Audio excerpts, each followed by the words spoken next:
আলোচনা করার পর এই সালিসের মূল সমাধান আমরা বগুড়া জেলা বিএনপির সম্মানিত সহসভাপতি সদর উপজেলা বিএনপির সম্মানিত সভাপতি এবং আমাদের নিবেদিত প্রাণ, আমাদের কাছের মানুষ, আমাদের দুঃখ বেদনা যে কোনো কিছু নিয়ে যার কাছে কোনো মানুষের মাধ্যমে যেতে হয় না, আমরা সবাই তার কাছে যেতে পারি। কি সবাই যেতে পারি? তো একজন কর্মী বান্ধব মানুষ, তার মধ্যে দিয়ে, তার কথার মধ্যে দিয়ে আমরা এই সালিসের সমাধান চাচ্ছি। এখন আপনাদের সামনে উপস্থিত তথ্য বিবেচনা করে এই সালিসের সমাধান দেবেন বগুড়া জেলা বিএনপির সম্মানিত সহসভাপতি, সদর উপজেলা বিএনপির সভাপতি এবং আমাদের প্রিয় মানুষ জনাব এইচ.এস. মাপতুন আহমেদ খান রুবেল। অনেক বড় লিডাররা এর মধ্যে জড়িত হয়ে গেছে এবং জেলা বিএনপির সহসভাপতিকে আজকে আসে সেই পোকা সংসদ সালিস করা লাগলো। এটা আমাদের জন্য একটা আর কি।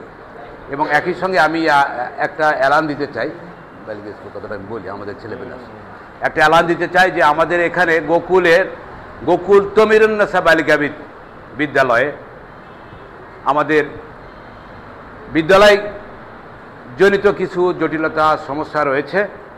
বিদ্যালয়ের উন্নয়নের জন্য, আগামী দিনের শুভকামনার জন্য একটি সুধী সমাবেশ অনুষ্ঠিত হবে আগামী শনিবার বৈকাল 3 ঘটিকায়।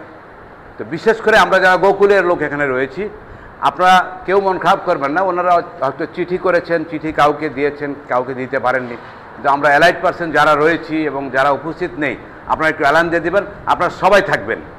যে কোনো ঘটনা, ছোট ঘটনাতেই সেটাকে ধ্বংস করে দিতে হয়। ছোট কিছু হইলে সেটাকে আমরা নিয়ন্ত্রণে নিয়ে এসে আমাদের শিক্ষা প্রতিষ্ঠান যেন ভালো চলে, শিক্ষা প্রতিষ্ঠানের পক্ষে আমরা সবাই কাজ করব। আমরা আলোচনা করার পর এই সালিসের মূল সমাধান আমরা বগুড়া জেলা বিএনপির সম্মানিত সহসভাপতি, সদর উপজেলা বিএনপির সম্মানিত সভাপতি এবং আমাদের নিবেদিত প্রাণ, আমাদের কাছের মানুষ, আমাদের দুঃখ বেদনা যে কোনো কিছু নিয়ে যার কাছে কোনো মানুষের মাধ্যমে যেতে হয় না, আমরা সবাই তার কাছে যেতে পারি। কি সবাই যেতে পারি? তো একজন কর্মী বান্ধব মানুষ, তার মধ্যে দিয়ে, তার কথার মধ্যে দিয়ে আমরা এই সালিসের সমাধান চাচ্ছি। এখন আপনাদের সামনে উপস্থিত তথ্য বিবেচনা করে এই সালিসের সমাধান দেবেন বগুড়া জেলা বিএনপির সম্মানিত সহসভাপতি, সদর উপজেলা বিএনপির সভাপতি এবং আমাদের প্রিয় মানুষ জনাব এইচ.এস. মাপতুন আহমেদ খান রুবেল।